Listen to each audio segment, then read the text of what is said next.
everyone! Welcome back to my channel. This is TGB Israel, and for today's video, dahil birthday ko, ay i-share ko po sa inyo isa sa mga paborito kong sayaw, o di ba, ang Beautiful Life. Kasi yung Beautiful Life para sa akin ay napaka ganda ng meaning. Kapag sinabi mo kasi Beautiful Life, ang ganda ng buhay.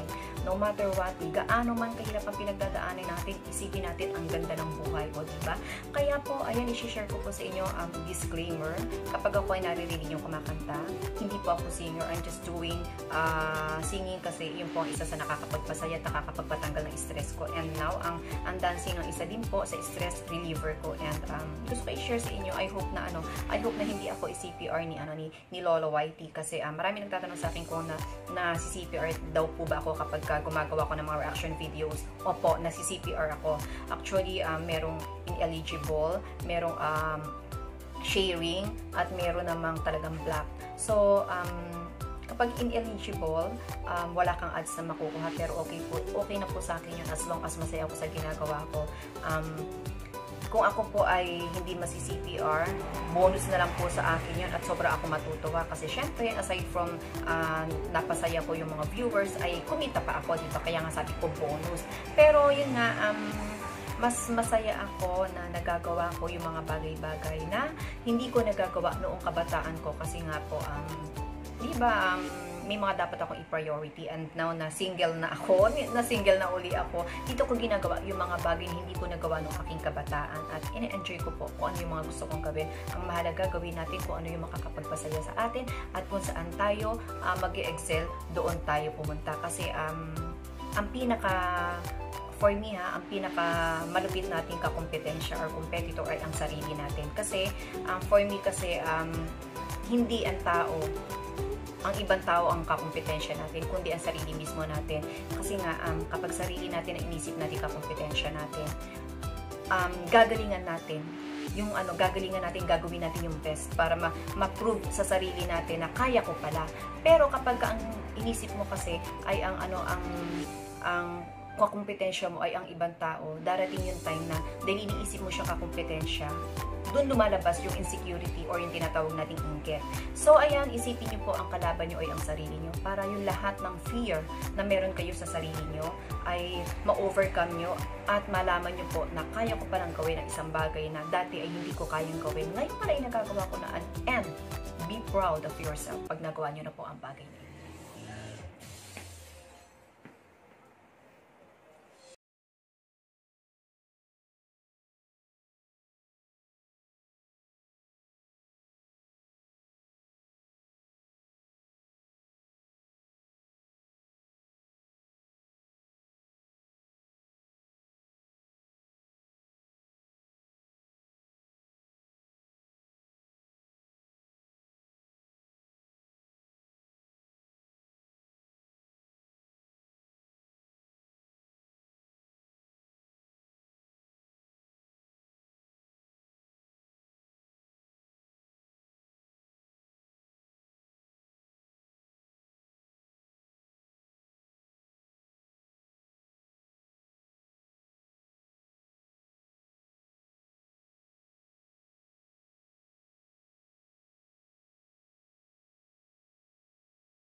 kung kayo po ay nag-enjoy sa aking i-share na video ngayon, syempre hinihiling ko na po sa inyo na syempre i-like nyo na po ang video na ito, at kung kayo po ay bago lang sa aking channel, don't forget to subscribe and click all notifications bell para po updated